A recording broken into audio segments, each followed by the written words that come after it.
இந்த ஒரு பழத்தை நீங்கள் எந்த ஒரு கடையிலையும் சூப்பர் மார்க்கெட்லையுமே பார்த்துருக்க மாட்டீங்க. ஏன்னா இது நேச்சுரலாக வெயில் காலத்தில் வளரக்கூடிய ஒரு பழம்.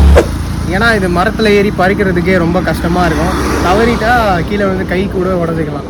இதை பறிக்கும் போதும் ஜாக்கிரதையாக இருக்கணும். இதில் விஷத்தன்மை மிக்க ஸ்பைடர்ஸ்லாம் இந்த மரத்தில் இருக்குது. இது என்ன பழம்னு பார்த்தீங்கன்னா தேன் பழம். இதோட என்ன பெனிஃபிட்னா இதோட ஸ்வீட்னஸ் வந்து ஒரு தேனை மாதிரி இனிக்கும். இல்லை நேச்சுரலாகவே ஸ்வீட்னஸ் இருக்குது. ஹைட்ரேஷன் மற்றும் ஆன்டி ஆக்சிடென்ட்ஸ்லாம் இந்த பழத்தில் இருக்குது. இந்த பழம் வந்து மோஸ்ட்டாக நம்ம தமிழ்நாடு ரீஜனில் மட்டும்தான் காணப்படுது.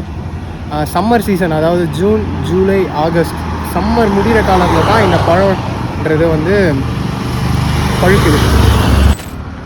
இந்த மாதிரி ஃபார்மிங் ரிலேட்டட் வீடியோஸ் உங்களுக்கு உடனுக்குடன் அப்டேட் ஆகணும்னா நம்ம சேனலை சப்ஸ்கிரைப் பண்ணி வச்சுக்கோங்க.